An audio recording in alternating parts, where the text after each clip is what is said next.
قل لا تسألون عما اجرمنا ولا نسأل عما تعملون۔ ترجمہ کنز العرفان، تم فرماؤ ہم نے تمہارے گمان میں اگر کوئی جرم کیا تو اس کے متعلق تم سے سوال نہیں کیا جائے گا اور نہ ہم سے تمہارے اعمال کے بارے میں سوال ہوگا۔ تفسیر صراط الجنان، یعنی اے حبیب صلی اللہ تعالیٰ علیہ وآلہ وسلم آپ ان مشرکین سے فرما دیں کہ ہم نے تمہارے گمان میں اگر کوئی جرم کیا تو اس کے بارے میں تم سے سوال نہیں کیا جائے گا اور نہ ہم سے تمہارے اعمال کے بارے میں پوچھا جائے گا، بلکہ ہر شخص سے اس کے اپنے عمل کا سوال ہوگا اور ہر ایک اپنے عمل کی جزا پائے گا، لہذا تم اپنی فکر کرو اور اپنی اصلاح کی کوشش کرو۔ قل يجمع بيننا ربنا ثم يفتح بيننا بالحق وهو الفتاح العليم۔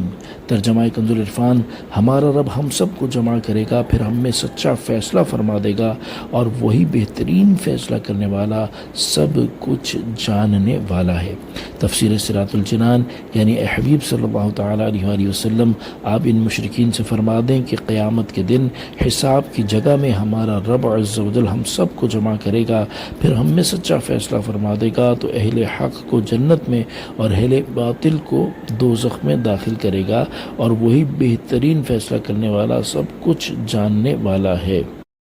اس آیت کے آخر میں اللہ تعالیٰ کے دو اسماء الفتاح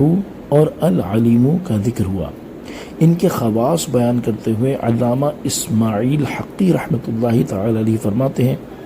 الفتاح اسم مبارک کا خاصہ یہ ہے کہ اس کی برکت سے مشکلات آسان ہو جاتی ہیں، دل روشن ہو جاتا ہے اور کامیابی کے اسباب حاصل ہو جاتے ہیں۔ جس نے نماز فجر کے بعد اپنے سینے پر ہاتھ رکھ کر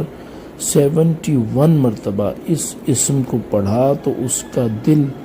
پاک اور منور ہو جائے گا، اس کا کام آسان ہو جائے گا اور اس کی برکت سے رزق میں بھی وسعت ہوگی۔ اور العلیم اسم مبارک کا خاصہ یہ ہے کہ اس کا ورد کرتے رہنے والے کو علم اور معرفت حاصل ہوگی۔ قل ارونی الذین الحقتم به شرکاء کلا بل هو اللہ العزیز الحکیم۔ ترجمہ کنز العرفان، تم فرماؤ مجھے دکھاؤ تو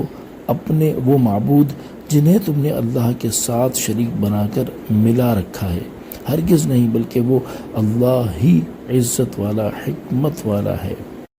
تفسیر صراط الجنان، یعنی اے حبیب صلی اللہ تعالیٰ علیہ وآلہ وسلم آپ ان مشرکین سے فرمائیں کہ جن بتوں کو تم نے عبادت میں اللہ تعالیٰ کا شریک کیا ہے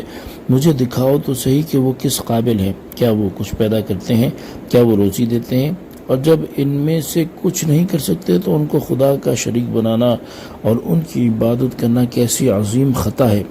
لہذا اس سے باز آ جاؤ، وہ بت ہرگز اللہ تعالیٰ کے شریک نہیں بلکہ وہ اللہ عز و جل ہی عزت والا حکمت والا ہے، جبکہ تمہارے ذلیل اور خسیس شریکوں کو یہ بلند مرتبہ کہاں حاصل۔ صلو علی الحبیب صلی اللہ تعالی علی محمد صلی اللہ تعالی علیہ وسلم۔